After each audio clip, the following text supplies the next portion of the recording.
Good morning, all. We are just checking the sound for the Hamilton Municipal Heritage Committee for Friday, June 25th at 9:30 a.m. This is a sound check. Sound check. Thank you.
if you wish to start, and we are live.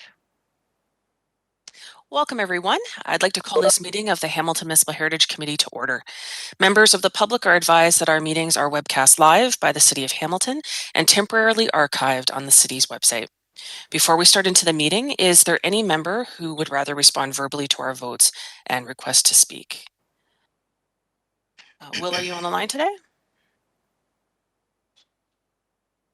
Yes, I am. Okay, that's great.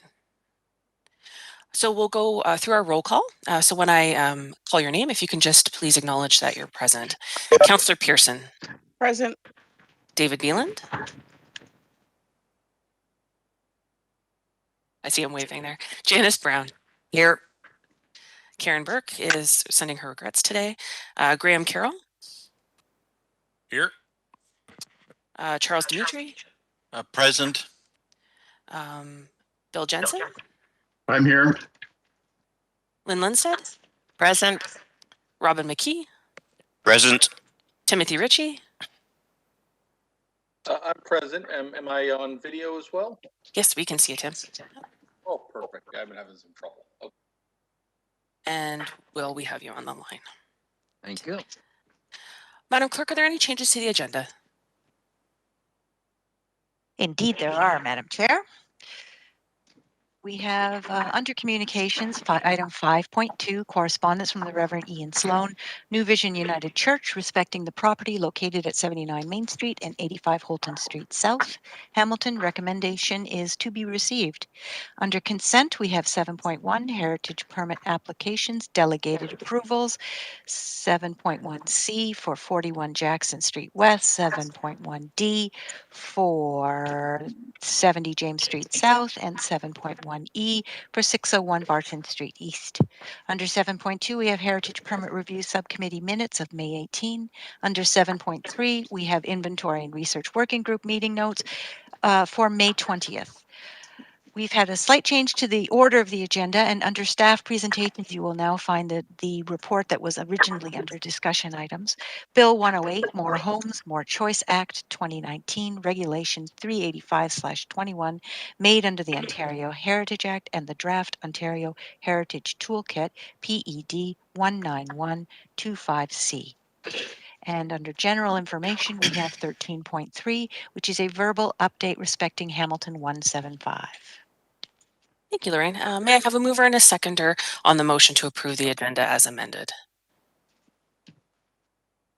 I see Tim Ritchie and I see Mr. Bill Jensen. All right. And as we do the vote, is there anyone opposed? Seeing none, that item is carried. Before we jump into our meeting, I think I'd like to invite Anita, and she's going to do an introduction to a new staff member. Anita? Good morning, through the chair. Good morning, council, members of the Heritage Committee. I'm pleased to announce that our third Heritage Planner started with us a couple of weeks ago. Actually, I think it was just last Monday. So maybe I'll ask Amber to turn on her camera and I'll just do a quick introduction. So Amber has an Honours Bachelor of Arts in History and Classical Studies from Queen's University, a Master's in Classical and Near Eastern Archaeology from the University of British Columbia, and a Master's in Heritage Conservation from the School of Indigenous and Canadian Studies at Carleton University.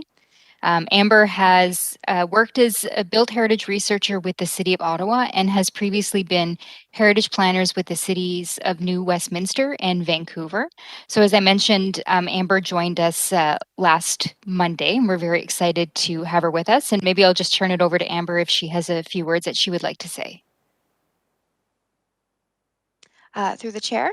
Hi, everyone. I'm happy to be joining the team, and I'll be part of the urban team, their cultural heritage planner. And yes, I started on Monday, so I'm just a few days in, but I'm looking forward to working with you all and moving forward with all of the many works we have to do in heritage. So I'm glad to meet you all. Welcome, Amber. It's great that you are able to join the team. We really do need the assistance of as many staff as we can, and we appreciate the experience that you're bringing to the staff group. So welcome. As we move into our meeting, are there any declarations of interest today? I see none, Madam Chair. Okay, so we'll move on to our approval of the previous meeting minutes. May I have a motion to approve the May 28th, 2021 minutes? I see Janice and I see Graham. Okay. Is there any opposed to the? Tim Ritchie, perhaps? Not sure if he's raising his hands to.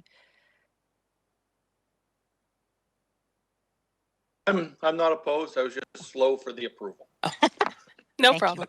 Thank you, Tim. So that looks like that item is carried.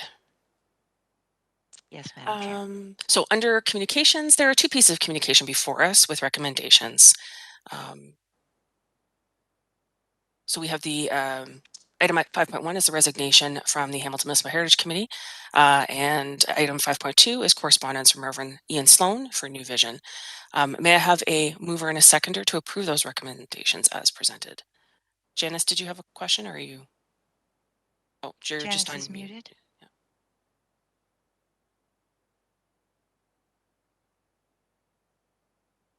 Janet, you're still mute. Janice, you're still Unmute. muted. I did. There you go.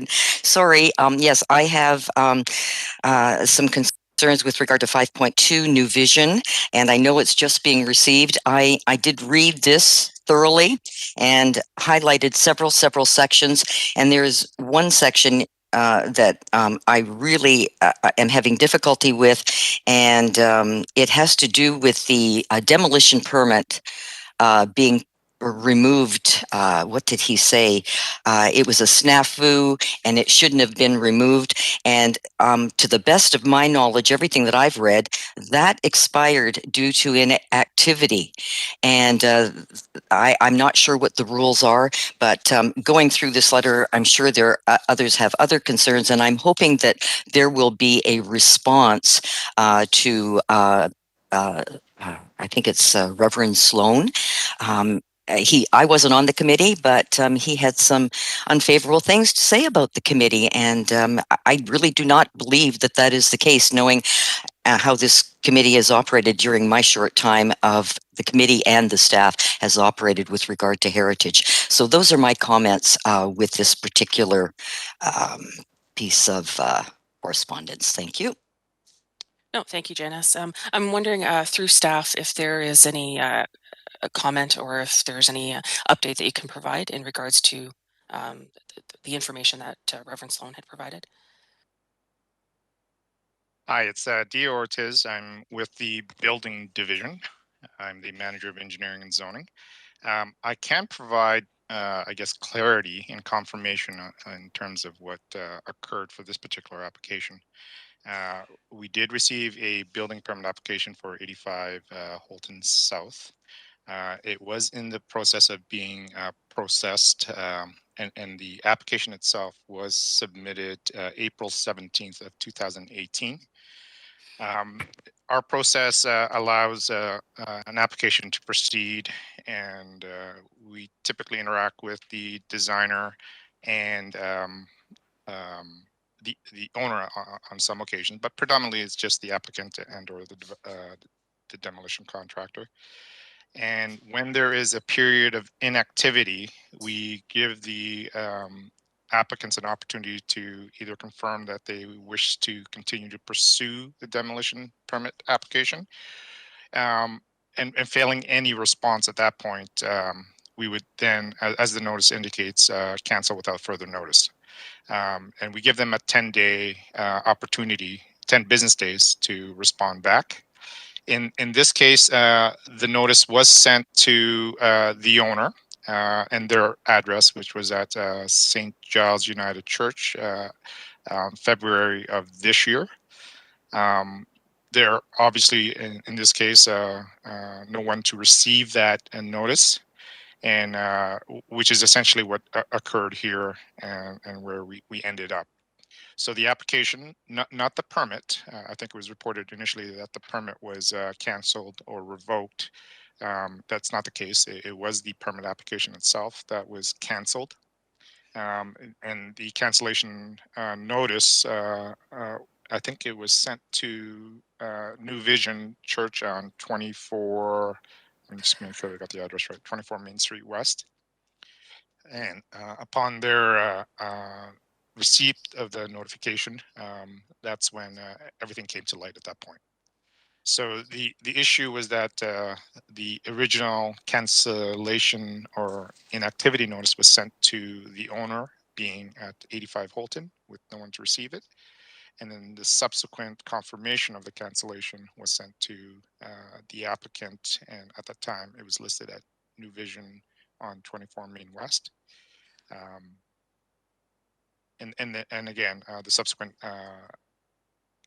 actions of them reapplying and then canceling the subsequent demolition permit application resulted in where we are. The good news, however, if there are any lessons to be learned here, is that our automated processes and system has been updated to provide notices at both the inactivity and the cancellation to both the applicant and owner simultaneously.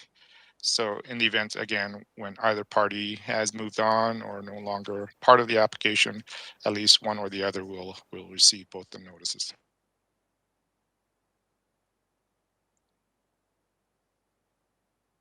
Thank you, Dio. Janice, did you have any other further questions? No, I really appreciate that, and I think that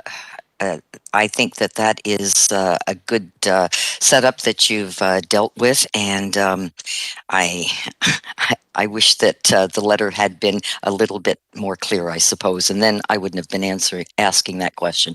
But it seems to be a mistake that could have been avoidable, but knowing that there were two addresses and they own both buildings, I totally understand. Thank you. Graham?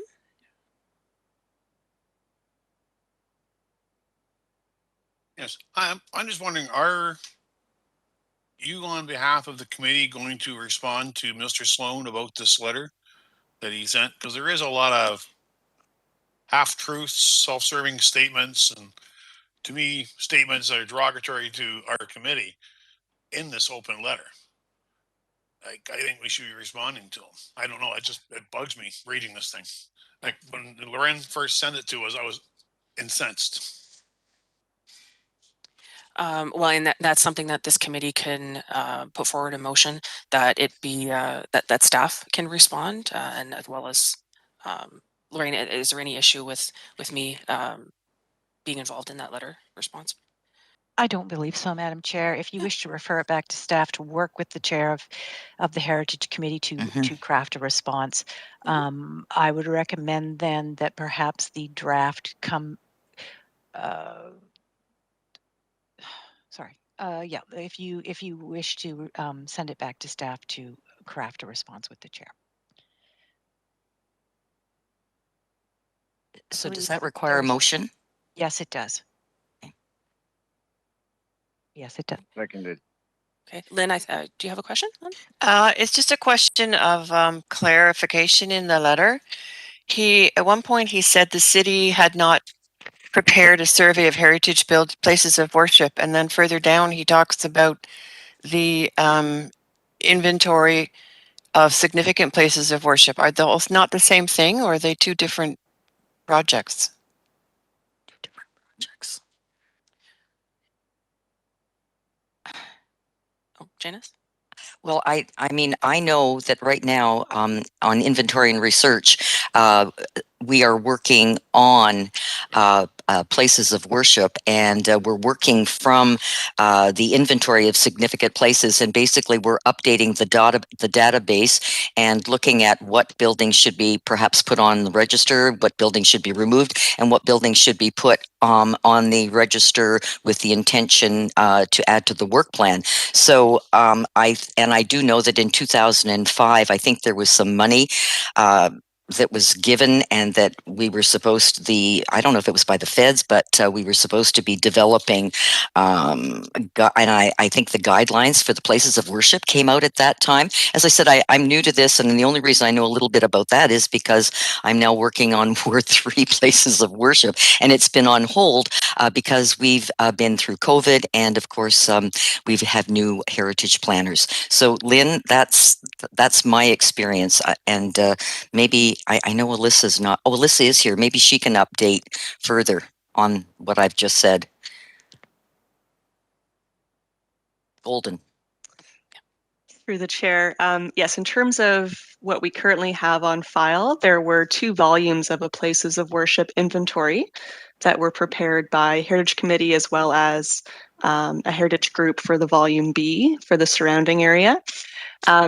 Right now, the Inventory and Research Working Group is conducting a screening of that existing inventory, as Janice was saying, to determine which of those properties proactively should be listed on the register and which might be candidates for designation. And they're following the Built Heritage Inventory process that aligns with our city-initiated process, and staff are assisting them with that. So that's an ongoing project that has been on hold for a number of things through COVID and through the recent secondment back over to planning, but we'll continue to pick that up and work through that review and screening process. That's great. Thank you, Alyssa. And Lynn, part of that letter response, if this is what the committee would like to do, we would clarify those statements and the documents that Reverend Sloan was referring to. Thank you. Robin, did you have a question? Yes, I'd like to know where the where we stand now with the demolition of St. Giles, or the applications, or where is it in the idea of demolition permit or application? I can speak to the demolition permit applications. Again, the original 2018 application was canceled as of April 6th. There was a subsequent application that was made April 17th. Let me just double check that again. Sorry. April 6th of this year. That was also subsequently canceled on April 21st during the discussions surrounding the validity of having a demolition permit application made. So again, 2 applications were made. Both have been since canceled. Do we have any first time? Do we have any other first time speakers before I go back to Janice? Janice? Yeah. Yes, I can speak to the planning committee meeting, because I did pay attention and I did listen to that. And at that particular meeting, the advice that the Hamilton Municipal Heritage Committee suggested to planning, they decided not to go with that, but instead left it with Narinder Nan to bring the Friends of St. Giles and others together, along with representatives from New Vision and the former St. Giles, to try to come to a solution.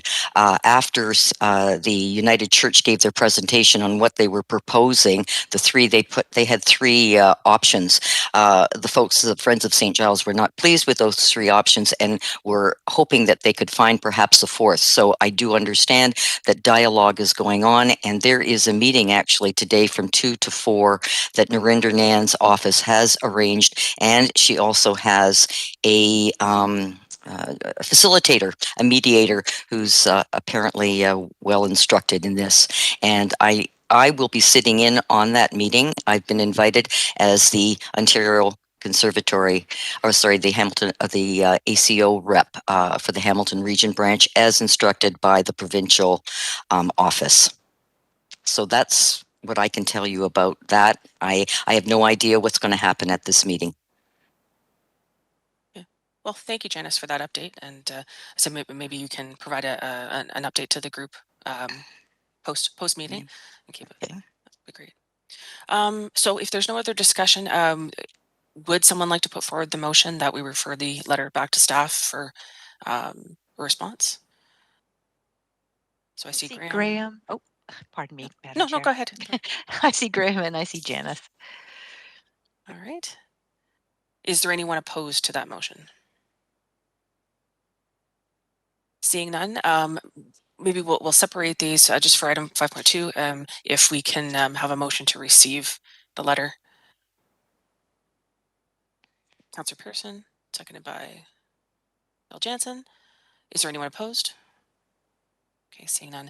And then we'll go back to item 5.1, which is unfortunately our resignation by Bill. Bill, B, would you like to say a few words before?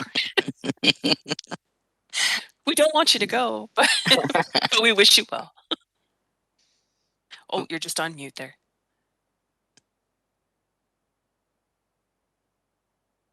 Oh, Bill, you're just on mute. I'm off on Sunday, actually, to New Brunswick. So I just want to wish everyone goodbye. It's been a pleasure working with you all. And I've been very impressed by all the work that's been done by the committee members and the dedication and the good work from staff as well. So it's been really fun. So it's a bit of a mixed feeling that I have leaving, a bittersweet, but I want to be close to my son and his family, and hopefully we'll be relaxing in New Brunswick over the summer and a few years to come. So good luck, everyone, and thanks for the great opportunity to work on the committee. Congratulations. Thanks, Bill. We wish you well. So Lorraine, what happens if we all oppose to this resignation? Madam Chair, unfortunately, I don't believe you can. I'll do move that. it. Oh, so we have a mover. Do we have a seconder? Is there anyone opposed? So that item is carried. Thank you, Bill. So we'll move on to our consent items. So we have before us consent items 7.1 to 7.3. Are there any questions in regards to those? So that is our heritage permit application delegated approvals, 7.1A to E. That's our, oh, I see you, Janice. 7.2 is our heritage permit review subcommittee minutes, and then the inventory and research working group meeting notes from May 20th.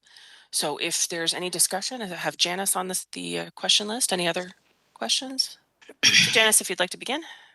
Yes, I hope I've got the right number. I'm looking at, and I'll make mention to a few things. So it's C, the 220 St. Clair Boulevard permit. And I'm going to go back a bit. I have been following permit review for some time, and this goes back to be way before I ever got involved in this, obviously with some issues that we had in Durand. And then of course there were a few others during my time, and it's with regard to the windows. And I guess it all for me, 51 Herkimer was, and I was just in front of the place yesterday because I do some work with the park people, but looking at that, so you know those new modern windows are a concern. And then I do know that I was concerned about 52 Charlton. That's on my watch list. And what concerned me was the loss of the windows that are round in the bay. And there are not a lot of round windows that I can find as I walk in my neighborhood. There may be other places where I can find them, but I can't find them in my own. And now St. Clair, I look at this and they're being replaced with new vinyl casement windows. And I was on the street and looking at the windows and other windows, and according to our own website, windows are the eyes of the building. And I can tell you, many times, besides roof lines, which really inspire me, and slate roofs, windows and doors are something that really grabs my eye. And I do know that we have guidelines. And the other thing is, and again, I don't know, so I'm looking for some guidance here. 220 St. Clair is in a conservation district. I don't know how the attributes are listed in that conservation district and whether or not the windows of those homes are identified as something that should be restored and however they're going to be repaired or whatever. So that would be my concern with that. And why do we have windows listed if we're not going to try to do the very best that we can? And I guess one that does come to mind also is the Long and Bisbee building. And I know that what happened there was some good things, because what the owner wanted to do and what she ended up, or the committee ended up telling her would be a better option, she accepted. So I cheered that one. I will leave that to whomever on staff can help me out with that, and perhaps the rest of us. Thank you. That would be my question, concern. So through the chair, can I at least start with that? Because there's a number of things in there. I know it was directed at staff, but let me comment on it as being at the Heritage Permit Review meeting. And specifically, so I'm not sure of the specific question, but I can tell you how the Permit Review Subcommittee came up with its recommendation. And as was mentioned, the property was in a heritage conservation district. It wasn't a designated property. Specifically, there are other properties within the district that have already had windows upgraded along these lines. The issue wasn't, we had a significant discussion around this one. It wasn't by any stretch unanimous. There was no issue with vinyl windows per se. It's more about the style of the windows and how it reflects on the neighborhood. So adding in the fact that that there are other houses with those style of windows, and the person representing, I can't say this for everybody, but the person representing the Heritage Conservation District on the Heritage Permit Review Subcommittee was in favor of this. In the plan that they had put together, the applicant had put together. So we usually give a fair bit of deference to the representatives. So on Heritage Permit, I think the majority, maybe not the majority, but certainly a significant number of members represent specific districts, such as, Flamborough and so on. And there's a representative from St. Clair there who was in favor of this application. The permit holders, I guess there are other factors too, not the permit holders, the applicants were making significant efforts to include aspects of their old windows in the design, and that factored in as well. And there's timing issues as well. I don't disagree with the sentiment, and I don't think the Permit Review Subcommittee does either. About windows being a very important part of the streetscape and an important part of any decision like this. But as I said, we spent a fair bit of time going through the details of it, but the committee decided to approve the application. Thank you. And again, I don't know if staff wants to comment further on it, but again, I'm giving the Permit Review Committee's perspective on things. No, thank you, Chuck. Stacy, I think you wanted to provide a comment. Yes, through you, Madam Chair. I will just note that the application that is being brought up is not actually on the agenda. So it is 228 St. Clair Boulevard that is on the agenda. The window one is for Whitehorn. I've got 220 St. Clair Boulevard on my agenda. Was it taken off? Oh, that's interesting.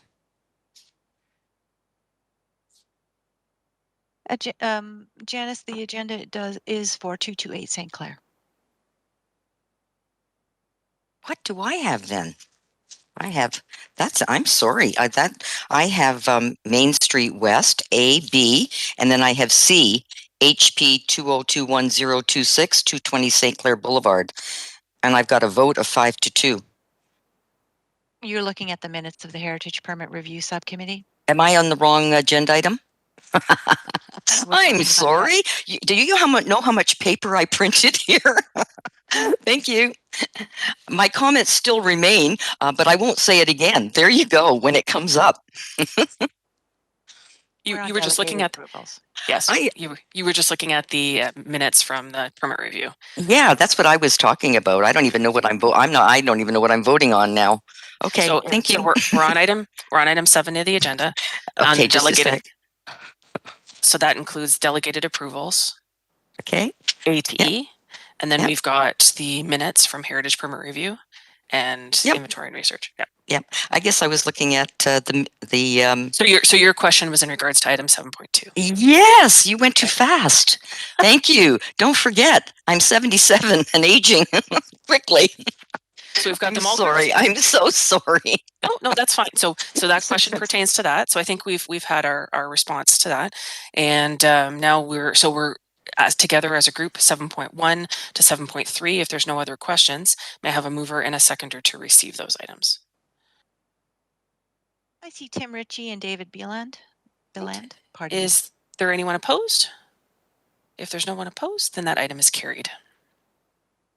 And we move on to our staff presentations. Item 8.1 is regarding Bill 108, More Homes, More Choice Act 2019, the Ontario Regulation 385-21, made under the Ontario Heritage Act, and the Draft Ontario Heritage Toolkit, PED 19-125C. So we have Jennifer Roth is here for a presentation on our report. Welcome, Jennifer. Thank you. Let me just get this full screen for you folks.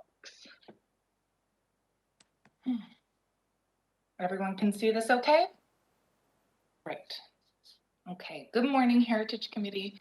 My name is Jennifer Roth, and I have been assigned to review the final Bill 108 amendments to the Ontario Heritage Act and the implementing regulation. I believe we have a representative from Legal Services on, Jenny Schreier, today to assist with any questions that I might not be able to answer. I do want to apologize in advance for how text heavy this presentation is. I did just want to list out everything for clarity's sake, just so you'd have it in front of you though, but I just wanted to flag that I realize it's very text heavy. So I wanted to provide a bit of background as a reminder to you folks. Bill 108 was first introduced on May 2nd, 2019. A staff report went to Planning Committee reviewing the changes, including the Ontario Heritage Act, as well as other acts impacted by Bill 108. Bill 108 received royal assent on June 6, 2019, and subsequently on September 21st, 2020, an ERO posting proposing regulations under the Ontario Heritage Act was released for public comment. Those draft regulations were presented. I brought those forward on October 30th, 2020 to this committee. There was an expected proclamation date of January 1st, 2021. However, that did not occur, but no communication was received from the province until June 1st, 2021, when the Ministry of Heritage, Sport, Tourism and Culture issued Ontario Regulation 385/21 and released an ERO posting for update to the Ontario Heritage Toolkit for public comment. Subsequently, on June 9th, 2021, an ERO posting decision was provided to the public regarding the changes between the draft regulation and the final regulation, which is Ontario Regulation 385/21, and how those comments impacted any changes. That decision is attached as Appendix E to the report that I'm presenting on today. So there's a few key upcoming dates I wanted to flag for you. Again, June 30th, 2021 is when the new ERO posting for the updates to the Ontario Heritage Toolkit closes. So that's an important one if we want to submit comments. And July 1st, 2021 is when the Ontario Heritage Act, the key changes, and Ontario Regulation 385/21 will be proclaimed. So I want to go over a few key sections of the Ontario Heritage Act that are not being proclaimed on July 1st, but remain in the Act. A very key section that is not being proclaimed is the definition of alter. Staff had a number of concerns regarding the proposed definition as it related to the sections you'll see on the slide of the Ontario Heritage Act. It would impact the city's delegated authority bylaw, and it could have the potential to flag a lot more heritage permits as demolitions. which would create a lot more reports going through this committee and to council for final approval. So staff were happy to see that this section had not been proclaimed due to those potential impacts. As well, there were some changes to the Heritage Conservation District sections of the Ontario Heritage Act that are not being proclaimed as well. Through information sessions with the ministry, they actually acknowledged that there were some unintended consequences due to the proposed changes, well, the changes that are in the Act, but are not being proclaimed. In those same information sessions, staff had asked for clarification on what was happening, if there was a timeline for expected proclamation, or if these sections would revert back, what would happen. And there wasn't any response provided. So staff have also included this question within the comments that we are proposing to submit to the ERO posting that closes on June 30th.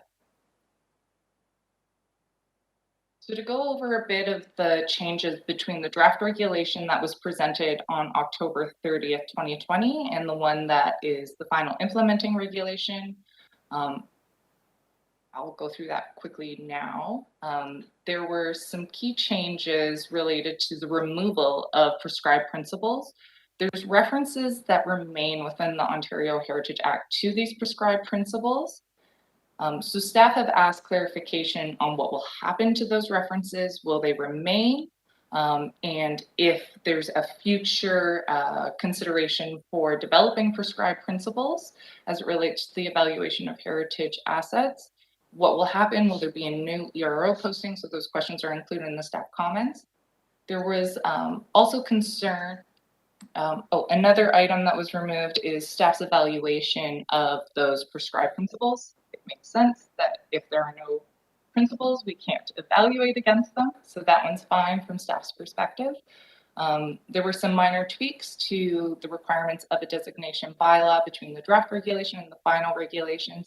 And that was mainly to do with administrative concerns with the land registry office and being able to have enough space to secure or store larger documents, images, and those items. An item that staff are a bit less happy about is the removal of a prescribed exception to the 90-day timeline, which is that timeline's triggered when an official plan amendment, zoning bylaw amendment, or plan of subdivision application is submitted. Once a notice of complete application is provided for those, that 90-day timeline commences, and only within that 90-day timeline will staff be able to issue, or the committee issue, a notice of intention to designate. One of the within the Act and the regulation, several exceptions were given in the draft regulations. One of those was not carried forward, and staff are a little unhappy about that. And that's the exception for new and relevant information. Basically, in our workflows, the way it works right now, we receive an application associated with the zoning bylaw amendment, which includes a cultural heritage impact assessment. We review it, we request some changes. Typically, we would receive a revised CHIA, and that would have been considered new and relevant information, and that could have restarted the 90-day time frame. So now we don't have that opportunity between the draft regulation and this regulation. But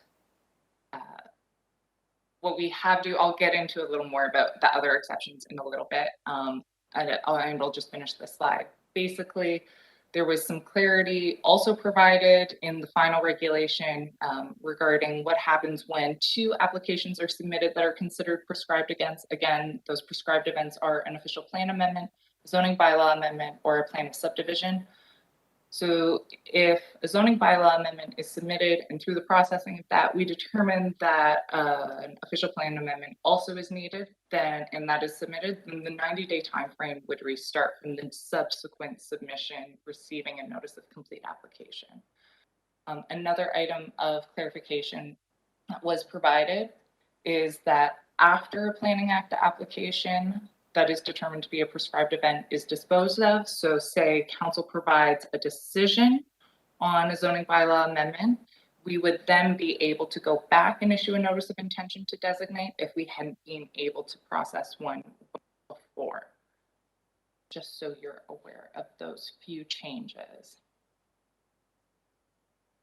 As stated on this slide, there will be some situations where the new regulation requires designation bylaws to be amended to meet the current standards established in Ontario Regulation 906.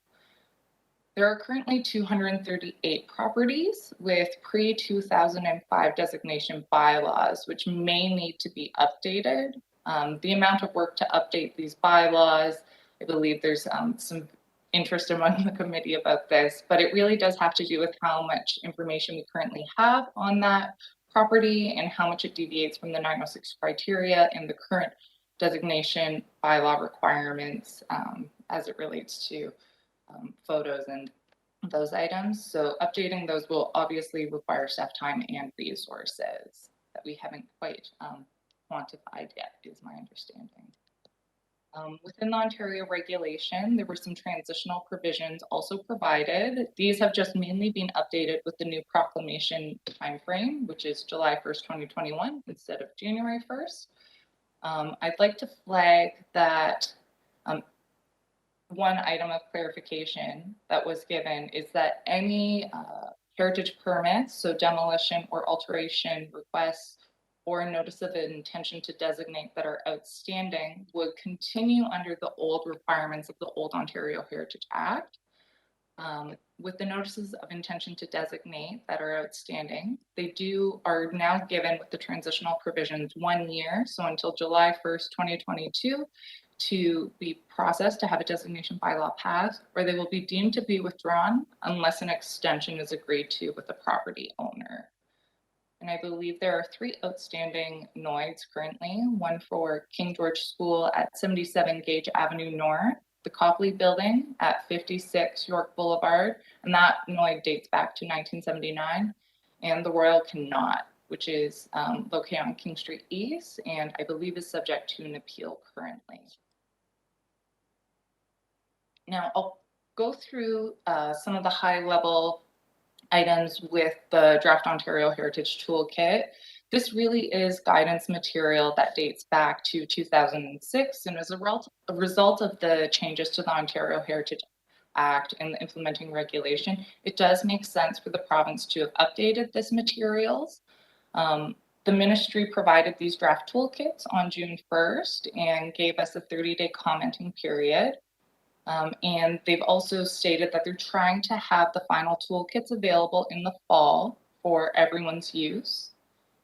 Staff reviewed the draft toolkits and provided some additional questions of clarification and asked for certain materials to be included that could be really helpful for public and municipal staff's use. So, for example, staff requested that in the Places of Worship toolkit that sustainable financial models for adaptive reuse of these structures be included within that toolkit. So we'll see if those sorts of items can be included. We'll see that in the final toolkits. There's other items that have changed. The titles and general contents of the toolkit remain the same. You'll see I've listed all 5 on this slide. The kits and associated implementing flow charts help illustrate a few key changes that I'll go over right now. One change is that I'd like to note for the committee is that the new Ontario Land Tribunal has final decision-making authority instead of council when there are appeals regarding a designation.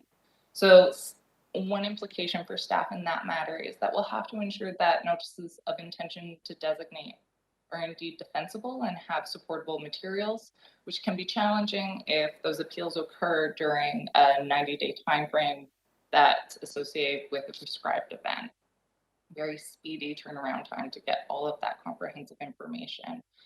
A second change that the flowchart and toolkits emphasize is the importance of notices of complete application or incomplete application that need to be issued within 60 days of receipt of a heritage permit application. Otherwise, deemed consent would be observed. So staff have prepared those notices of incomplete application to be mailed or emailed to applicants to ensure that deemed consent does not happen. So I want to provide a bit more explanation regarding the 3rd recommendation of the staff report, which request that the Director of Planning and Chief Planner be authorized and directed to negotiate and consent to agreements to extend or eliminate the 90-day timeline to issue a notice of intention to designate when a prescribed event, which is an official plan amendment, zoning bylaw amendment, or plan of subdivision, occurs, to ensure that a comprehensive review of Planning Act applications as well as the cultural heritage resources can occur. As a reminder, where a prescribed event does occur, that 90-day timeframe starts, and one of those exceptions is that ability to enter into a mutual agreement. So that currently remains with council, and we're trying to delegate that sort of administrative need to be able to enter into those agreements down to staff level. And that will allow us to have additional time frame to make sure we are doing a really comprehensive analysis. So at the formal consultation stage, staff will be seeking opportunities to invite applicants to enter into mutual agreements. Otherwise, we will be moving towards trying to designate properties depending on staff resources and workload levels. So once staff receive an application and deem it complete, we will then be entering into those mutual agreements. Changes to the official plan amendment, zoning bylaw amendment, and plan of subdivision applications have also been made to be aware that mutual agreements will be submitted. So our development review staff can assist cultural heritage planning staff, and staff have drafted up mutual agreements for us, for staff and for the city to enter into those agreements with applicants. So the intent of this recommendation really is to respond to changes to the Ontario Heritage Act in a way that allows staff to work flexibly and effectively towards protecting cultural heritage assets.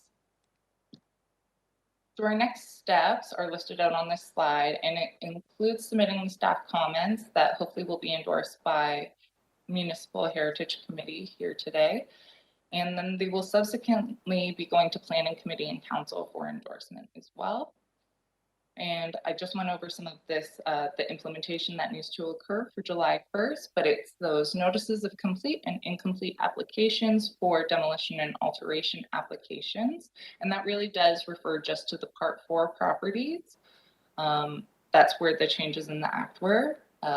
Entering into mutual agreements to eliminate or extend that time frame to allow additional review time, and revised application forms. So the final recommendations of the process review may include some review of the additional resources as well. And those are all coming up in the next little while. So that concludes my presentation, and I would be happy to answer any questions. I kind of went over a few things a little quickly. I'm not sure if everyone remembers everything from the October 2020 presentation, where I went through a lot of the changes in more detail. So this was a bit building off of that, so there could be some questions of clarification.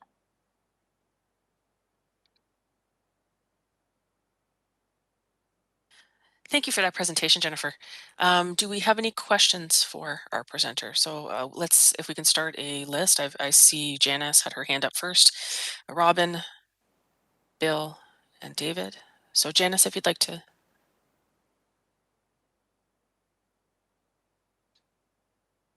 Oh, Janice, you're on mute. Yep.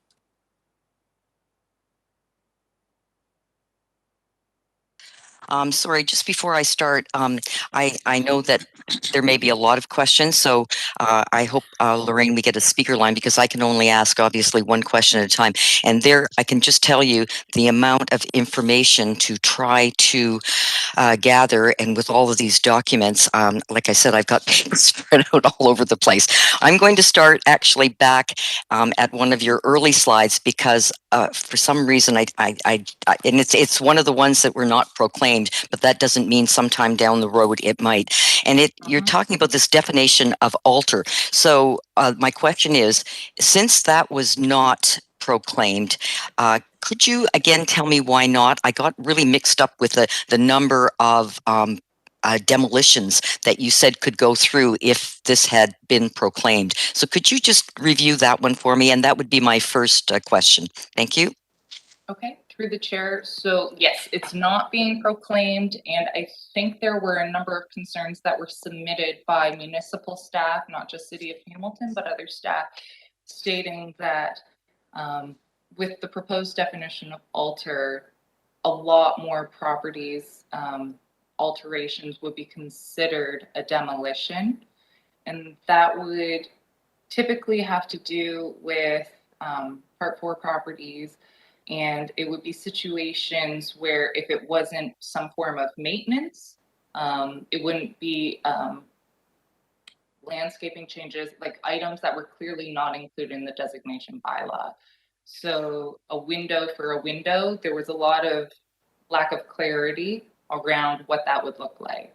So the province hasn't provided, they haven't proclaimed it, they haven't provided other additional resources, but they haven't also provided any information on will it be proclaimed?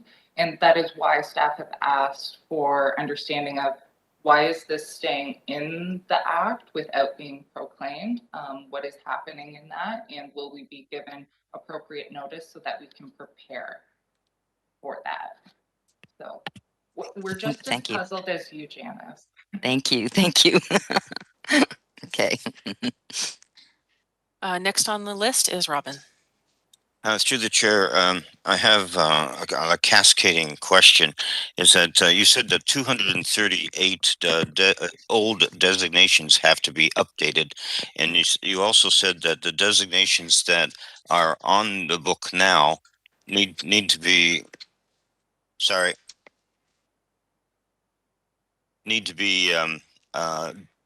completed in 1 year. So we have 238 old designations, and we have designations into the 2030s to be designated. So does that mean that the ones that are on the list of designation have to be done in 1 year? Through the chair, there's that is a cascading question. Thank you. So there are 238 properties that have pre-2005 designation bylaws. There are situations in the Ontario Heritage Act and this implementing regulation that if an alteration were to occur to a property, those bylaws would then need to be updated to the new standard, which is the best practice.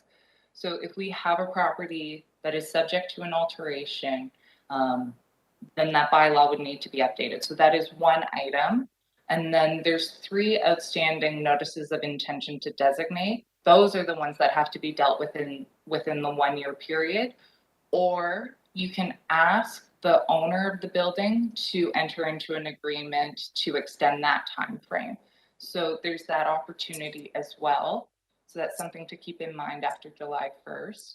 And then the third one that you asked about is the future designations on the work plan. Is that correct? Yes, so those can continue as they currently are. There were no requirements for that, is my understanding. They would just have to meet the new standards of the designation bylaw that are stipulated in this Ontario regulation, as well as meeting the evaluation criteria from OREG 906. May I just add Madam something? Chairman, Oh, sorry. if I can just clarify, the current council-approved work plan has properties out to 2037. That's what we have to deal with, and we are slowly working our way through that. We now have 3 heritage planners on board. In fact, this year we converted a development planner to a heritage planner because of the volume of workload. That's a very specific, deliberate intervention and change that we made.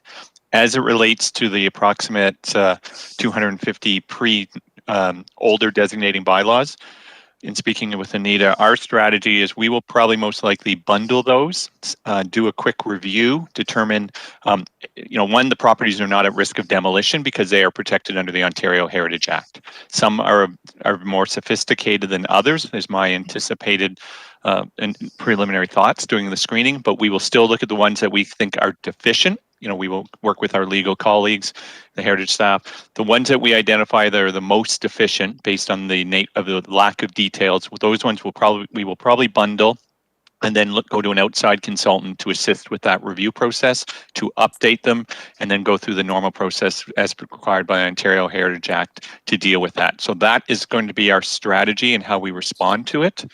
It's going to take some additional staff time and resources. We know that, and we do know that we are challenged in moving the designations forward, but that's going to be the way that we are going to be dealing with the sheer volume of workload that we have to deal with. And we may at some point be seeking additional capital funding from council for those outside consultants to do the work that they're doing. It should be a little bit easier in terms of updating a bylaw as opposed to having to do starting from fresh, whether or not a property should be designated. Again, like it's the earlier conversation, are there gaps or deficiencies in those bylaws that require some minor changes? As long as and then the other good thing is the province has provided criteria as to what the minimum threshold for a bylaw. So that can be the first test. Do they even meet the current 2021 provincial prescribed threshold levels for a bylaw? If there are deficiencies in it, then obviously we need to address it. If the property, we feel it's going to be a judgment call whether or not it's at risk of demolition or an unsympathetic renovation, addition, or change, then we will have to make sort of that judgment call as to how we do that prioritization. But that's sort of our initial thought as to how we are going to manage just the sheer volume of number of properties and bylaws that we have to look at on a go-forward basis. Sorry, Jennifer, I didn't mean to cut you off. Oh, no problem. That's good. Sorry, and just I forgot, Steve Robichaud, Chief Planner. I forgot to introduce myself in case anybody outside is watching or listening. Thank you. My apologies, Jennifer. No problem. It's Jenny Sherrier, and I'm a lawyer for the city. I just wanted to clarify that it's not every single alteration necessarily that requires those old bylaws to be updated. It's when as a result of the alteration or demolition, the bylaw is no longer accurate. So if the bylaw lists a feature that will no longer be there, a heritage attribute, if the statement is no longer accurate because it talks about things that aren't on the property, those are the sort of circumstances that would require the bylaw to be updated. That's great. Thank you for that advice. That's good to know some of those facts. So next on my speakers list, we've got Bill. Thank you. I was going to ask about the 238 bylaws as well. I just wonder in the interim, what kind of protection we have for the heritage features. So are permits still required, even though the bylaws may not be specific about some of those features? Because I think we did have an application or an alteration where there was suggestion that the bylaws weren't appropriate and we couldn't require permits. So I guess in the interim, what are we going to do about making sure that these buildings and heritage features are protected? Through you, Madam Chairman, Mr. Jansen is there are some bylaws that we said that's going to be that initial screening to look for that. One of the questions too is, and just thinking off the top of my head, some of these are publicly owned properties. I can think back, Councillor Pearson, the first one we designated in Stony Creek was on the Conservation Authority at 50 Point. So not all 236 are maybe at various degrees of risk. So we will be having to do that screening too, whether it's public or private ownership. Whitehern, Dundurn Castle, some of those have older bylaws, and those were the original easy to designate properties. So that's going to be what we're going to be taking a look at. The current designation process does remain in force and effect, so it's not going to suddenly these properties aren't protected. It's just a question as to the adequacy of the description of those designated features that needs to be re-examined. Some of them were very vague, or that the intent was to stop the building from being demolished as opposed to allowing for change and alterations to occur over time. So that will be part of when we're doing that initial screening and prioritization of which properties either they're at risk or the bylaws are really deficient that need to be looked at first, and then the ones that more just need tweaking, that may be a separate consulting exercise or a lower risk when we're doing that initial screening and analysis. And of course, we will be reporting back to Heritage Committee and Council once we've done that screening analysis and more details on that strategy as it evolves. Thank you. Thanks, Steve. Next, I have David. Yes, I guess it's a little bit confusing because I have a question on a transition about a transition. In St. Clair here, we're going through a plan review at this point, and I don't know how this new information fits into our old information on the heritage plan review. Now this plan review has been going on for about 9 years. It's not completed. But I understand there is supposed to be something coming through this year. When this upgraded plan review would come in, will we be given some type of a I'm going to maybe use the word toolkit that's been used here to understand how this new this new act and how it affects the Heritage District and our plan upgrade. It's quite a complicated thing, it seems to me. Through you, Madam Chairman, the short answer is one is any designating bylaw that comes forward, or whether it's an alteration or an amendment to an existing bylaw or a new bylaw, must comply with the Ontario Heritage Act in force and effect at the time the bylaw is adopted by council. So there is no quote unquote grandfathering in terms of the review process. And yes, we will be looking at whether it's providing that information to show current enforced bylaw, proposed bylaw, and an ability for people to identify and understand where the changes are to the bylaw, almost like a track change version, that sort of information, so that people have all of that full information available in front of them and understanding what those changes are. And in terms of any support materials that are required, we will be looking to develop those as well, yes. Thank you. Graham, you're next to speak. Yes, I know we're talking about these bylaws ad nauseum, but I'm going to bring it up again. 46 Forest, Rastrick House. It was a 1977 designation. There is not one single feature of the property, the building, described in the designation bylaw. So short of demolition, what you're seeing right now, Steve, is that they could do whatever they want to this building, because there's nothing that forces them to go for a heritage permit, because there's nothing listed. How are we going to handle buildings like this, designation bylaws, in the interim right now? Shouldn't all permits be forced to go to permit review, seeing as the property is designated, is my feeling.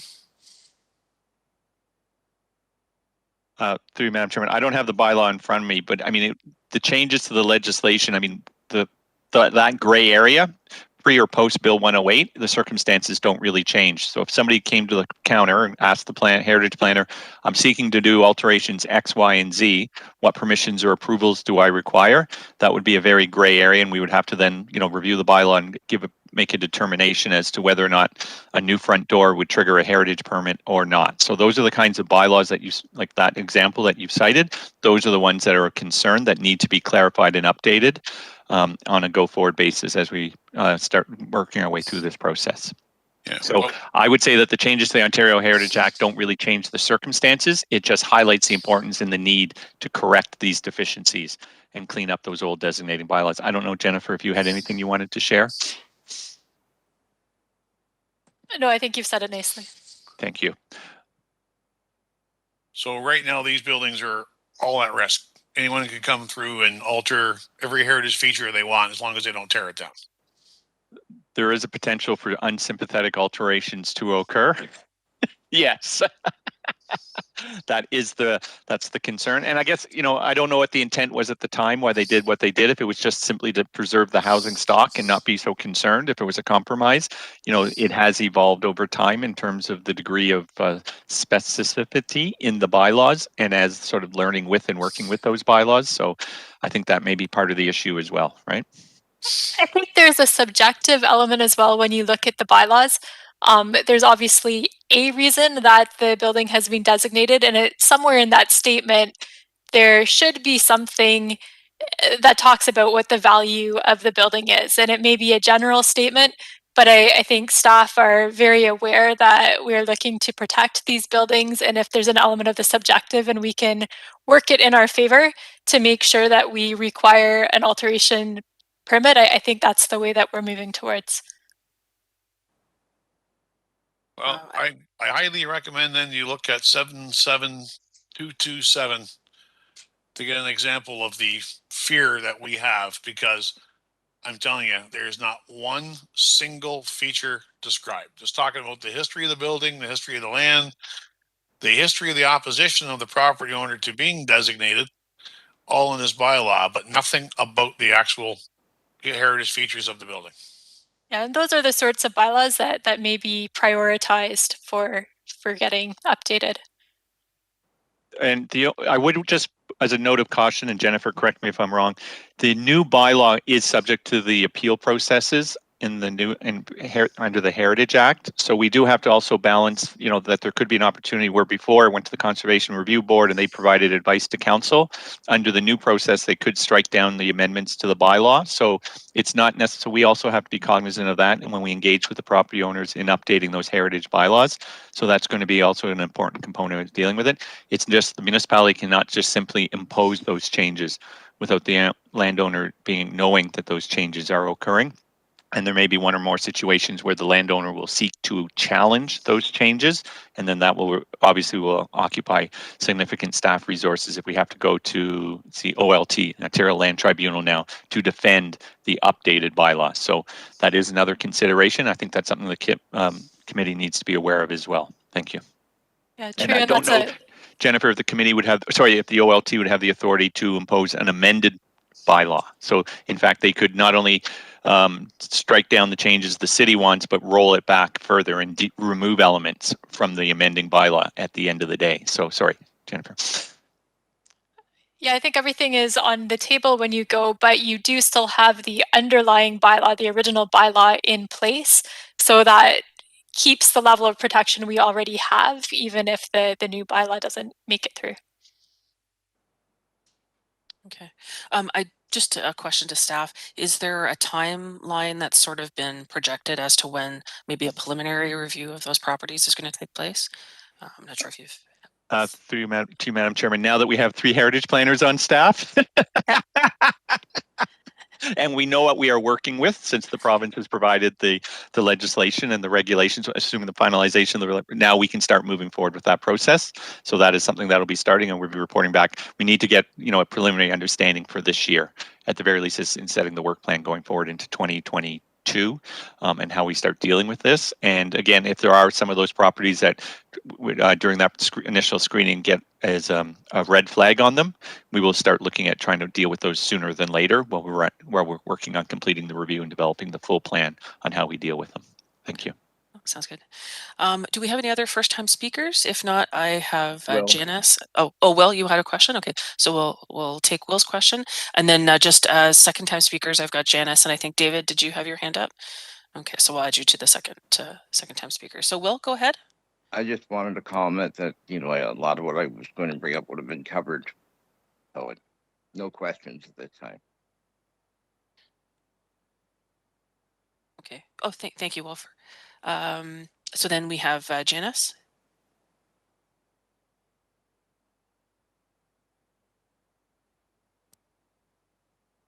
Okay, thank you very much. I actually have some comments as well as a question. I think I know I was the leading person on a designation that was in 77, and that appears to be one of those that are outdated, like the Rastic House. And that would be the former manse of St. Andrew's / St. Paul's Presbyterian Church, 51 Herkimer. And I do believe, and this is to Steve. Steve, I can't be negative. I have to be positive. I get concerned about comments that, don't forget, this could go to the new Ontario Land Tribunal and they have the final decision. Well, one thing I read in the document, and I hope they're being very honest, is that the members of the former Conservation Review Board will be retained and be used on the Ontario Land Tribunal. That, to me, having sat in on a few of those Conservation Review Board things, is good news for me. That's a positive outcome, because I truly believe that they have a good understanding of heritage and planning principles, and perhaps not just strictly planning. So that's my positive comment. The other thing is, going back to those bylaws, I've looked at the I was online and I found 177 bylaws predating 2005, maybe 2001 online. And I quickly, and I do mean quickly, a cursive review of those bylaws.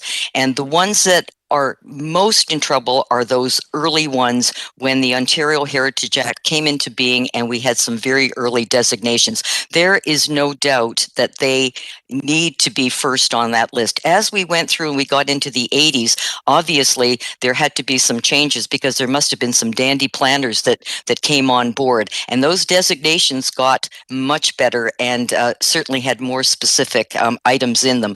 So I know that there's lots of work to be done. I get that, but in the meantime, all that came before us cannot be lost by those people that put themselves forward, to establish and protect our built heritage that we have in Hamilton. And yes, I know we've got a lot that we still need to protect. It's wild out there. And the other thing with regard to those new, and I tried to find this out through Alyssa Golden, and it was impossible because we can't get into City Hall. But on at least 3 occasions, I read the names Anthony Adamson and somebody McKay, and I don't have his name, and the guidelines that he followed, and he did the evaluation report, and the evaluation report was in conjunction with the rules that were outlined. I would love to know where those rules are, and that might help determine just what he was talking about when this cursive short designation was written. So those are my comments, and my second statement has to do with, I have it someplace, and it's in, oh my goodness, here it is.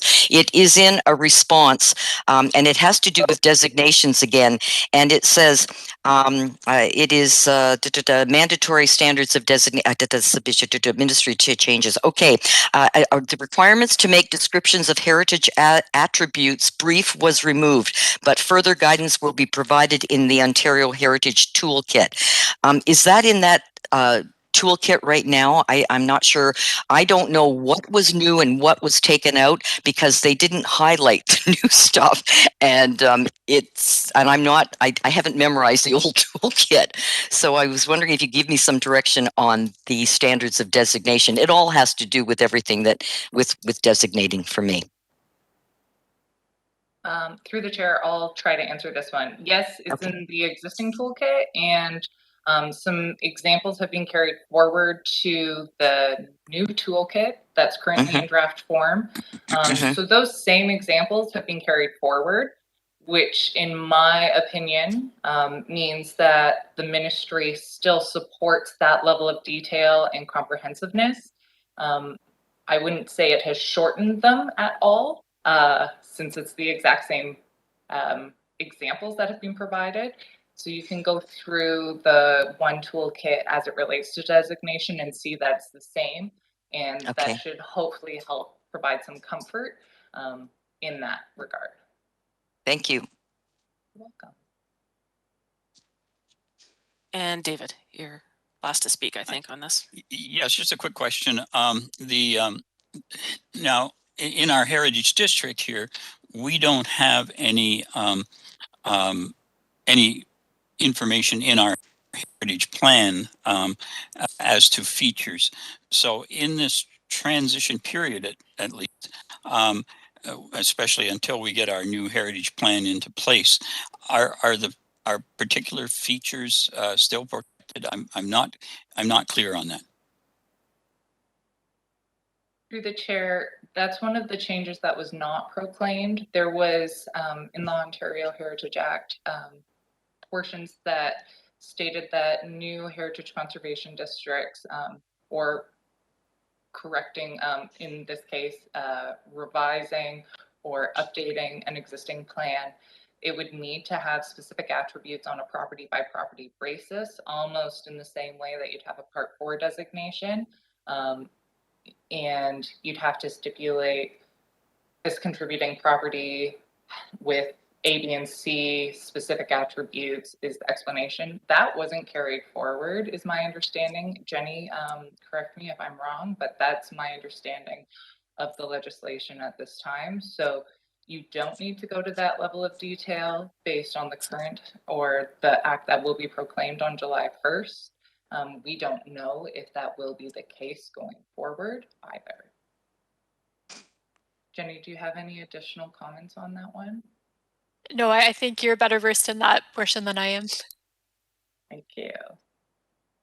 So just to be clear here, a certain portion of the building that is not set out in the heritage plan would not really be protected at that point. Through the chair, I think in your update, you'll be updating it to standards that will enhance the protection potentially because it will provide a little more description, is my understanding of the point of the update to the plan. And I think there was just a little more detail that the changes that are not being proclaimed we're seeking to do, but the ministry has rolled that back. So I think you'll, through the update, bringing in some more detail and clarification on what the attributes within the district are, will be beneficial to future protections and ease of processing heritage permits as well. Okay, I'll try to work through that. Thank you. Thank you, David. Thank you, Jennifer. So I think if there's no other questions, we move on to our motion to receive this presentation. Do I have a mover and a seconder to receive the presentation? So we have Lorraine, we have David, and we had Robin. Yes, thank you. Okay. Is there anyone opposed? Seeing none, we carry that item. Thank you, Jennifer, for that presentation. It was very helpful, and thank you to staff for your comments. Thank you. I know it's a challenging thing to work through, and there's going to be lots of questions still to come. So, but really do appreciate your advice on all of this. All right, and then we will going to move on to the report. So I need a mover and a seconder to put the item on the floor. Do I have a mover and a seconder to bring forward the report? I see Bill. Oh, no, that's fine. And I need another hand. And David. Great. So we have before us the report that has been prepared by staff. At this time, are there any questions for staff? There are 3 recommendations in that report. And I can just quickly read through this. So the recommendations included that council adopt the submissions and recommendations as provided in report PED 19-125C regarding the regulation under the Ontario Heritage Act as amended by Bill 108, More Homes, More Choice Act 2019, that this is scheduled to be proclaimed July 1st, 2021, and the associated draft Ontario Heritage Toolkit. Recommendation B is that the Director of Planning and Chief Planner be authorized and directed to confirm the submission made to the province attached as Appendix D to PED, Report PED 19125C.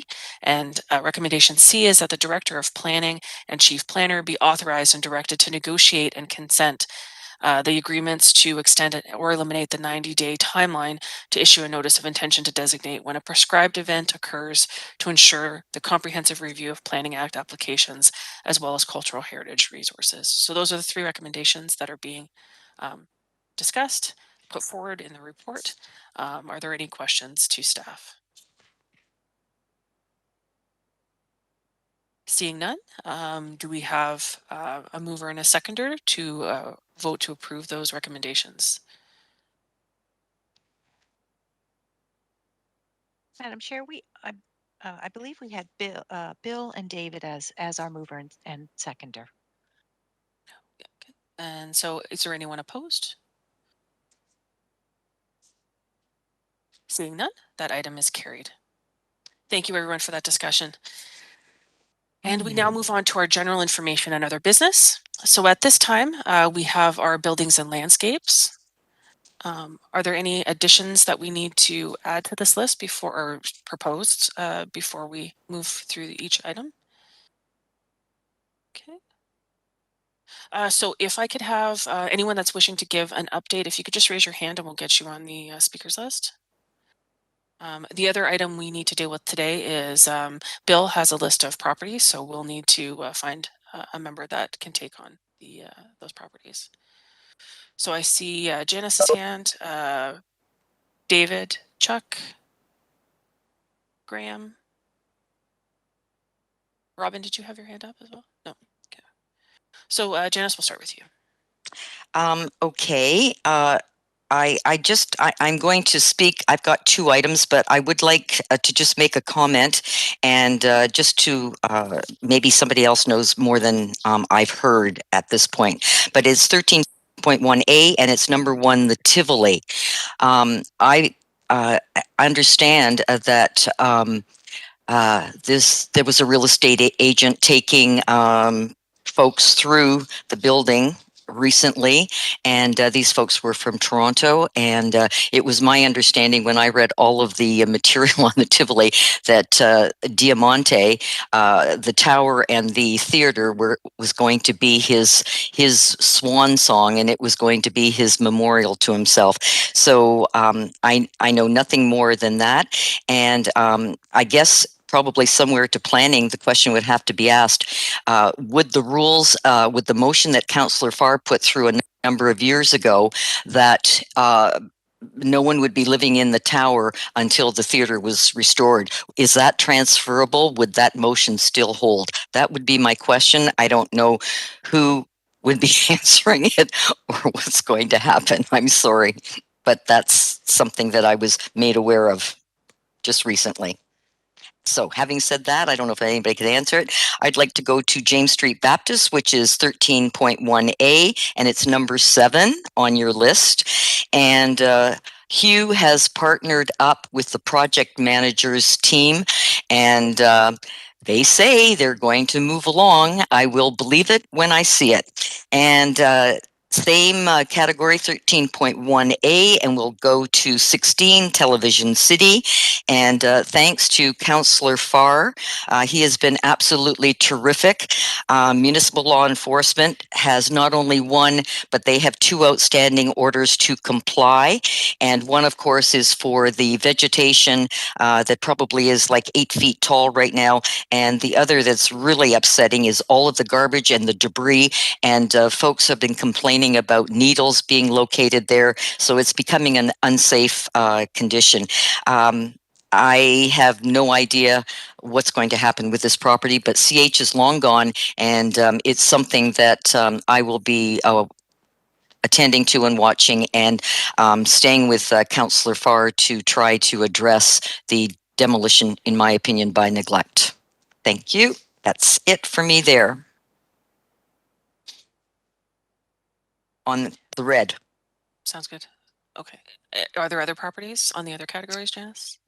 Just one, and that would be under 13.1 point B, and it's the yellow, it's the last one, 165456 Hess Street South. I have no idea what happened at council, whether or not that was approved to be put on the work plan.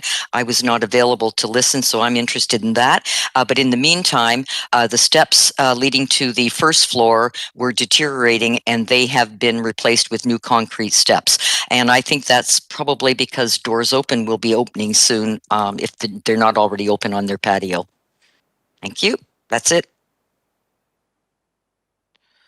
Okay, thank you, Janice. And Lorraine, correct me if I'm not, that was part of the update. 5456 was approved by council. That was part of yesterday's update. I would have to look into that, Madam Chair. Give me a moment. Why don't you go move on, and I will take a look at that. Okay, and just to staff, would staff have an update on the Tivoli? Just following back on Janice's comment.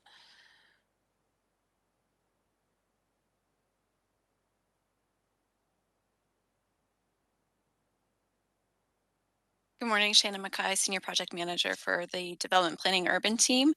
Janice, I believe that was built into the site-specific zoning bylaw for the Tivoli, but I'd have to confirm that. I don't have it in front of me. Thank you. Great, thank you, Shannon.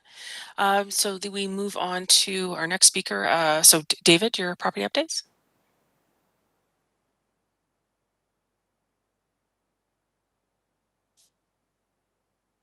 David, you're muted.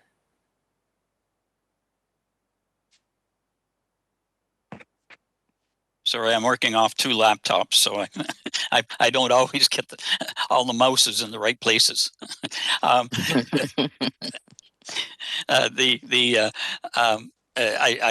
13.1a St. Giles, I didn't want to add to the conversation earlier. It was we wanted to move on. I did a tour of the building this past week, and just seeing what has been going on with New Vision. I of course attended the what was supposed to be a town hall meeting. It was really just a webinar meeting where the residents were told what was really happening, or what the course of the plan was. And there's really 3 plans. One is to demolish the church and build the development as presented previously. The other one is to not demolish the church, but not do anything with it, let it sit there with an idea of demolition through neglect. And then there's some third option, which seemed to be quite surprising to me, which was to build a condominium tower and save the church, but the tower would have to be 28 stories. What interests me about that proposal is that New Vision seemed to be in an idea, or at least have an idea of selling the property, and they have never shown that direction before. There is no sincerity on their part whatsoever to save the church or to really deal with the residents. There is a meeting this afternoon, but it'll be the same old, same old. The counselor has brought in a facilitator who couldn't be more biased. I don't think you could find a more biased person in Ontario on this type of thing. So I don't see any sincerity. We got this letter, of course, which sounded like a scolding from a grade 8 high school, or from a grade 8 teacher. I don't see any direction from these people whatsoever. It's going to have to be something come from the political spectrum, or somebody who has more authority than the residents to deal with this. So that is my statement on St. Giles. We did going down onto St. Clair.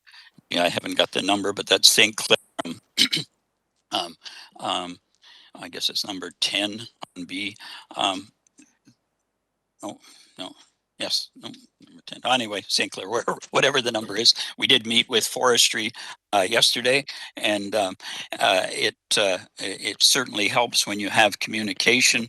And we had I think a positive discussion with forestry.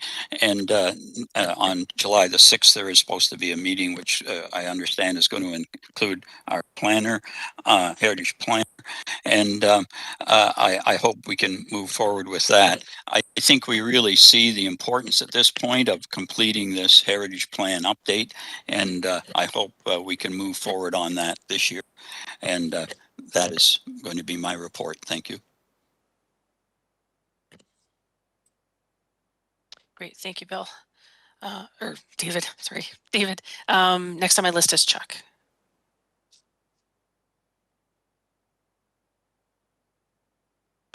Thank you, and through the chair, I wanted to comment not on my own properties, but I wanted to comment on the ones listed in the red category for 18 to 28 King Street East in the Gore. Many of you know, and I know there was an email circulated about this because it's been reported in the press.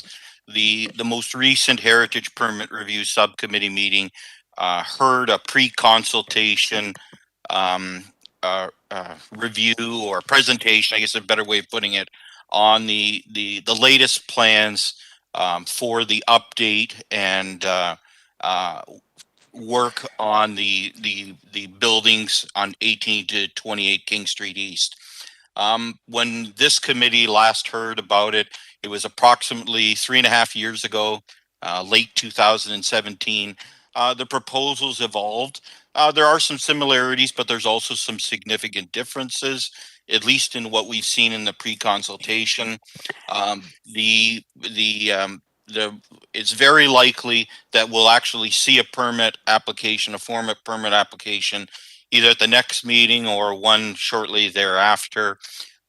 So it's, I don't have any details beyond this, beyond what you're reading in the papers.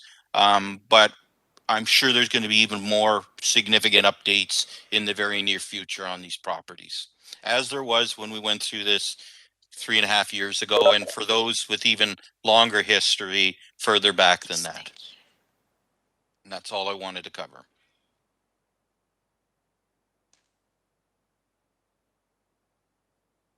Thank you, Chuck. And we have Graham as our next.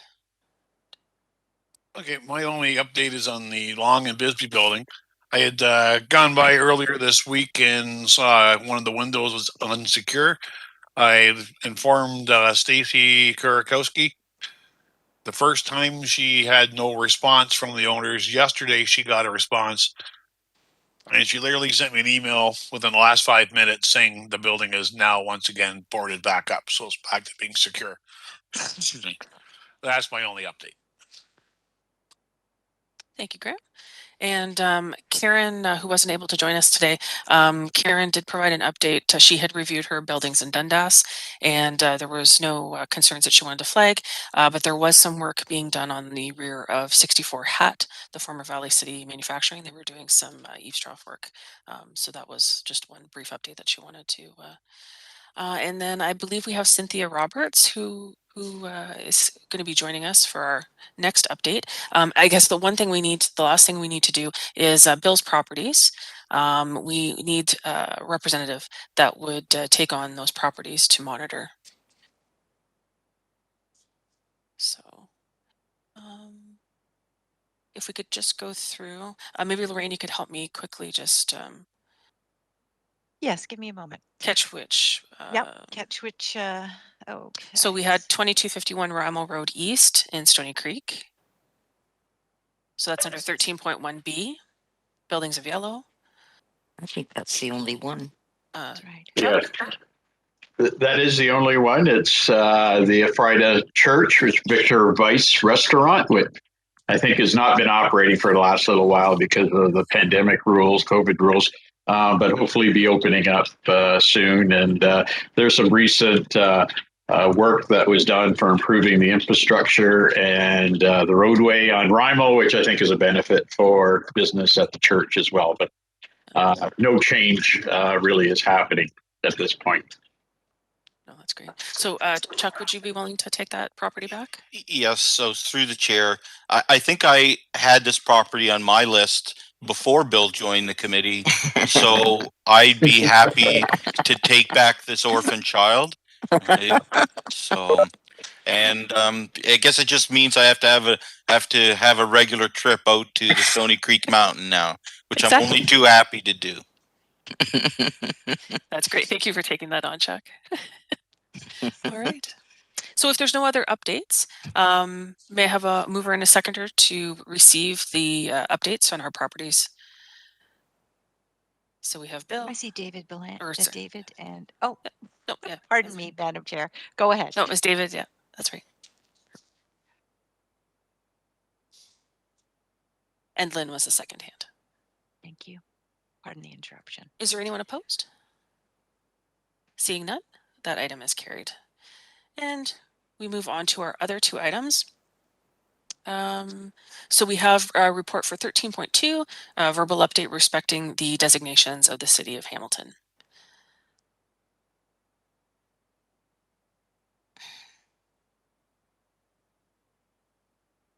Madam Chair, I'm not entirely sure if that's Steve Robichaud or perhaps one of the other staff members to speak to it. If we need to figure that out, we can move on to 13.3. Okay. Cynthia Roberts is here to speak to that item. That sounds good. So we can do that. So it's a verbal update respecting Hamilton 175. Welcome, Cynthia. Thank you, Madam Chair, and through you. Hello, everyone. I'm glad to be back with the team and give a verbal update of where we're at with the Hamilton 175 project. Since our last participation in the meeting, We've commemorated the actual 175th anniversary on June 9th, where there were a few activations with balloons and Hamilton 175 signs placed in front of all the museums, as well as a video message from the mayor and address a message during the council meeting.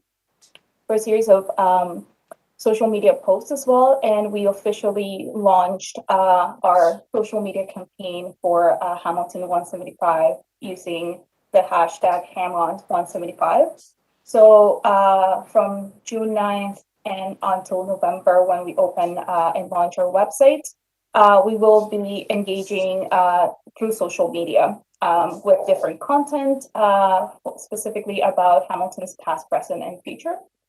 So it is an opportunity for us to partner with other organizations and highlight heritage in a digital forum. So that is an opportunity if anyone from the committee has any ideas to partner or items to highlight through our social media, that we're open and welcome such contributions.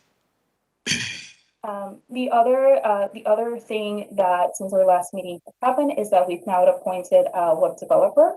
It's Overdrive Design, and we're full on developing what the website would look like, designing what the wireframes and different areas of the website would be. And in tandem with that, we're also at the point in which we are in the process of selecting what would be the opening lineup of exhibits when we launch in June 9th. So identifying themes and topics in collaboration with our advisory group. And those should be defined, and I'm happy to provide an update on the lines of the themes and stories that we'll be exploring on the website once we define those in the coming weeks. So that there is any contributions or partnerships or potential content that could be expanded through the knowledge of this group, we can do that for sure. So July through October is our core time to develop the content and to do some community engagement that we will be conducting through Engage Hamilton and launching later in July. So those are the key pieces, the going public social media strategy from June through November, and then the web development, content development, and development for the community engagement aspect of this project that will be kicking off during this period and leading us through November. Last thing, and dependent on any public health restrictions, is that we might be able, we will be planning some programming during the summer and in partnerships with other organizations as well, that as soon as we know more about the regulations and what's possible, then we will be doing as well. Thank you, and back to you, Madam Chair. That's great, Cynthia. Do we have any questions for our speaker? So I have Janice. Janice, you're first.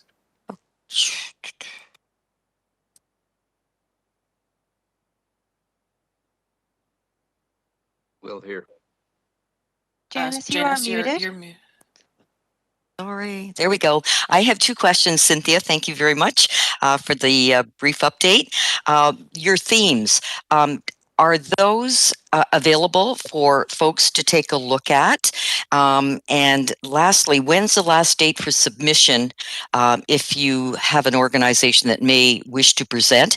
And are the submissions, are you able to submit video submissions?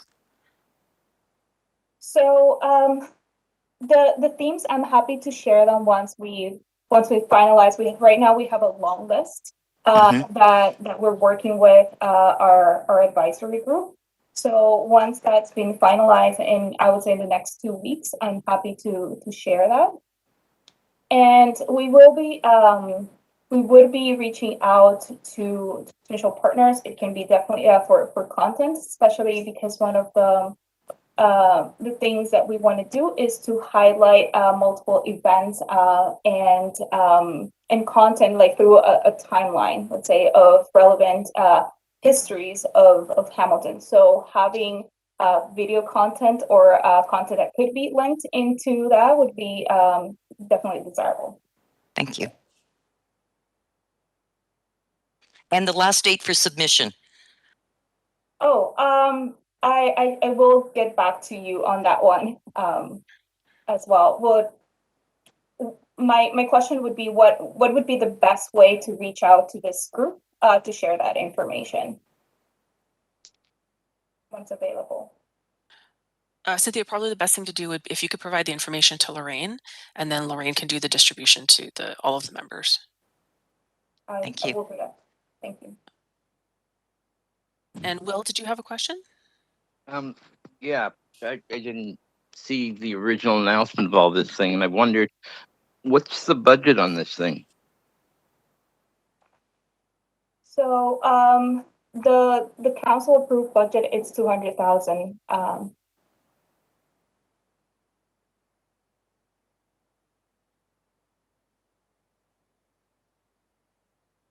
Is that just this year or for the whole project, or what are we looking at here?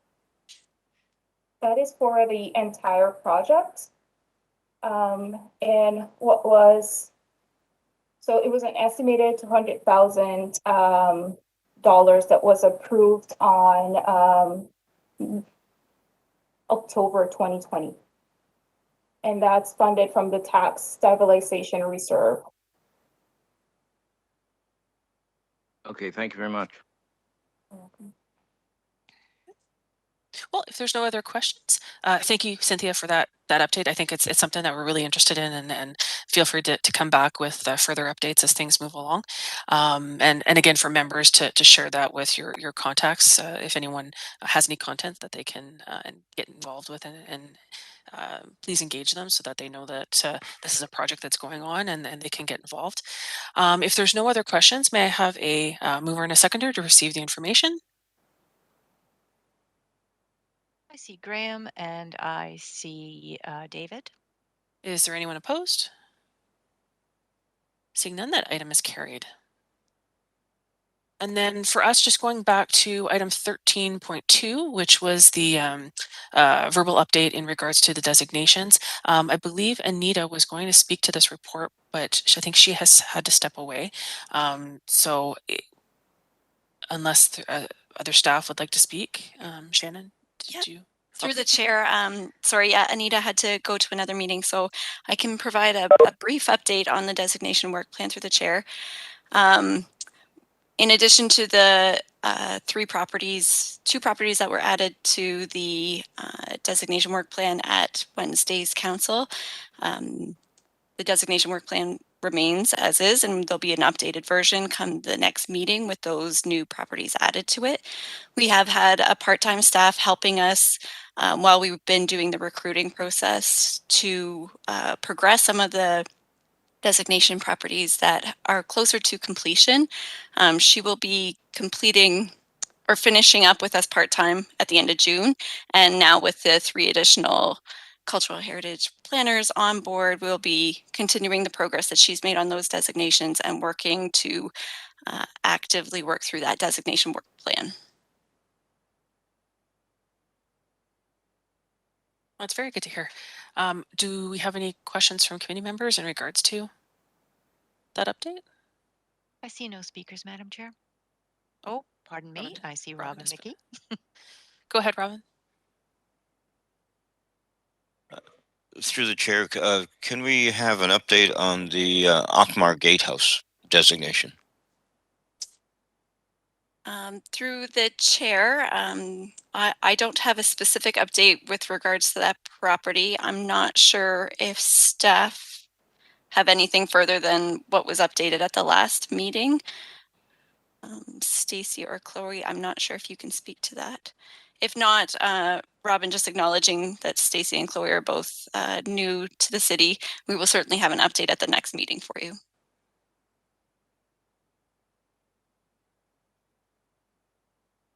No, I think that would be good. So we can follow up with that later. All right. Is there any other questions?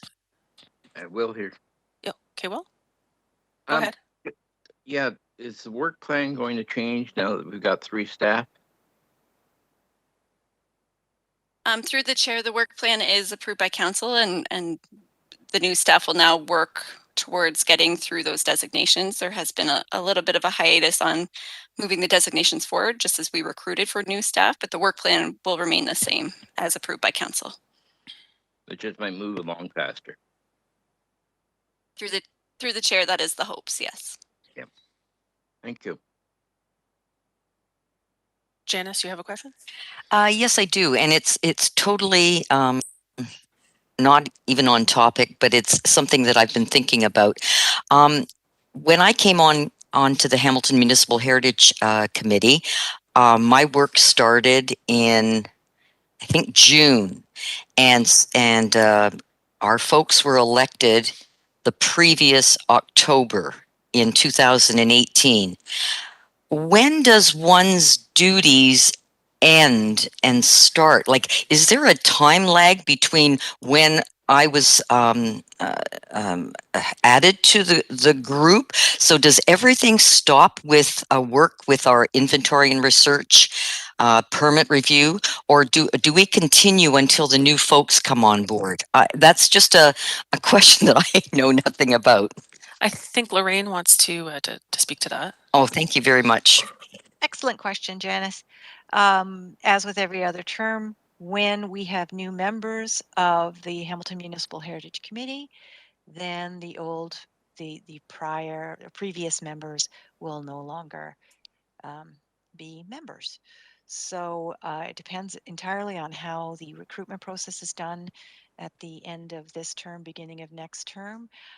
I've been through it twice now, and it's usually June-ish of the next year. So you're looking at June-ish of 2023. So it's something like that. So members are members until the new folks come in. Okay, that is terrific. And now I'm just going to add one more comment, and maybe staff can take this before this goes. I was reading the comments that staff prepared to send off on the final draft in the Ontario Heritage Regulations. There was a comment suggesting that Municipal Heritage Committee members have a term of 3 years as opposed to how we operate with 4 years. And I'm thinking, boy, that makes sense, because if we had a term of 3 years, then there might not be a lag, because there might not be as many advisory committees that you have to interview for, because I know the process is horrendous. It's not just this one committee. I don't know how many committees there are that need to be interviewed. So that's just a comment that I'd like to make, because I think it's unbelievable knowing our work plan. We've got buildings up to 2037, and we have a hiatus, at least those of us that are advising, of 6, 7, 8 months. That seems to be totally ineffective to me from a business perspective. My comments only. Thank you.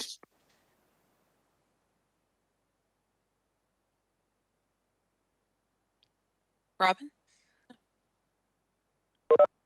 There is no hiatus. Like Lorraine said, we're on until the new committee. I thought we were off.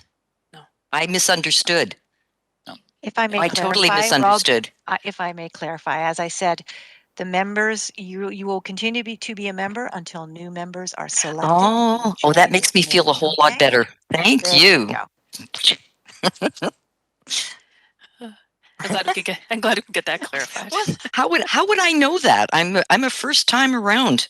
Yeah, no, it's a very good question to ask. That way you can plan ahead with projects and things that are going to be exactly happening. I'm thinking about the work. Janice likes to be busy, right? All right. So so we have that staff update. May I have a mover and a seconder to receive the update? I see Councillor Pearson, and I see Chuck Dimitri. Is there anyone opposed? Seeing none, that item is carried. And we move on just to new business. Does anyone have any new business that we need to speak of? So it looks like Robin. Yeah. Go ahead, Robin. Through the chair, with the resignation and moving to New Brunswick, would this position be fulfilled again by somebody new, or do we have a slot that's open until the next election? Lorraine, could you clarify? Yes, Madam Chair. Because quorum is not an issue with this committee, our citizens are very engaged, show up for every meeting that they absolutely can. The position will remain vacant for the time. We will be getting into the halfway, well, we're actually probably over the halfway mark towards the next term. And it's only when quorum becomes an issue that we will seek to fill the position. And Madam Chair, I believe that Graham had a question as well. Well, it's more a comment for Robin. You got to understand that by filling the chair in the middle seat in the middle of a term, you get people like me on the committee. So be very careful what you ask.